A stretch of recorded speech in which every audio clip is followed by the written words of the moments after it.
नमस्कार, स्वागत है आपका उत्तराखंड खबरनामा न्यूज़ में।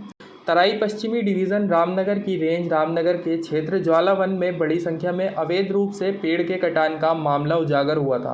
अवैध रूप से हरे सागौन और यूकलिप्टस के पेड़ों के कटान का मामला उजागर होने के बाद तराई पश्चिमी डिवीज़न रामनगर के प्रभागीय वन अधिकारी प्रकाश चंद्र आर्या, वन क्षेत्र अधिकारी देवेंद्र सिंह रजवार तुरंत एक्शन मोड में आ गए। मामले की गंभीरता को देखते हुए तुरंत जांच के लिए आदेश दिए गए। ज्वाला वन क्षेत्र की कॉम्बिंग कार्रवाई, जिसमें अवैध रूप से हरे पेड़ों का कटान का मामला निकलकर सामने आया।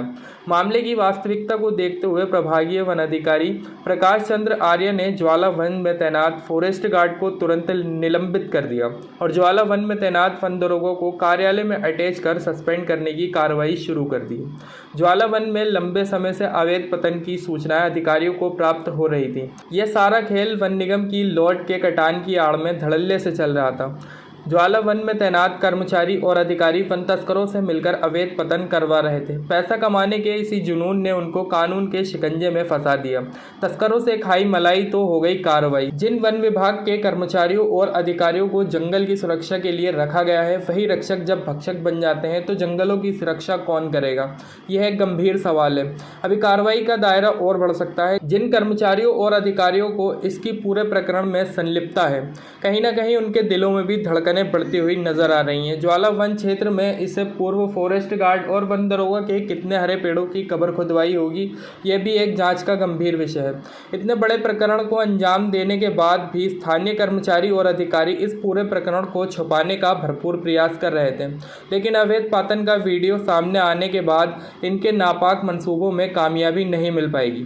देखिए, ज्वाला वन एक हमारा फॉरेस्ट ब्लॉक है जिसमें कि वन निगम की 3 लॉटें चल रही हैं, जिसमें कि वन निगम द्वारा उत्पादन कार्य किया जा रहा है यूकलिप्टस प्रकाश का। वहीं पर बार बार शिकायत आ रही थी कि जो अवैध रूप से वहाँ पेड़ काटे जा रहे हैं, तो उस पर हमारे द्वारा तत्काल कार्रवाई करते हुए एक टीम बना करके वहाँ जाँच कराई गई। तो उसमें वन निगम के कुछ प्लॉटों में ऐसा पता चला कि वहाँ पर जो लोकल कम्युनिटी है बगल में आबादी के पास वाले, उनके द्वारा जो अवैध पातन किया गया था, तो उसमें उस अवैध पातन को देखते हुए तत्काल कार्रवाई करते हुए जो संबंधित फॉरेस्ट गार्ड और जो वहाँ का जो फॉरेस्टर है उनके खिलाफ कार्रवाई की गई है।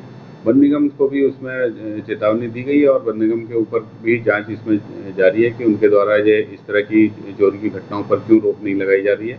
और अगर उनकी जाँच में अगर ये उनको ये पाया जाता है कि इनके द्वारा लापरवाही की गई है और जो प्रकाश की चोरी हुई है इनके लॉटों से, तो उनके ऊपर भी पीटी लगाने की कार्रवाई की जाएगी, जो कि अभी गतिमान है कार्रवाई।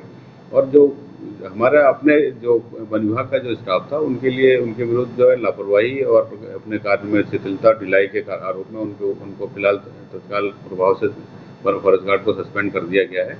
रही बात वहाँ जो वाचर हैं, आपका ये कहना ठीक है कि जो लोकल लेवल पे स्टाफ है उसी की जो है उसके द्वारा जो है ये सूचना तत्काल उच्च अधिकारियों को देनी चाहिए थी कि अभी तक कि अगर इस तरह की कोई घटना हो रही है तो तत्काल सूचना मिलनी चाहिए थी।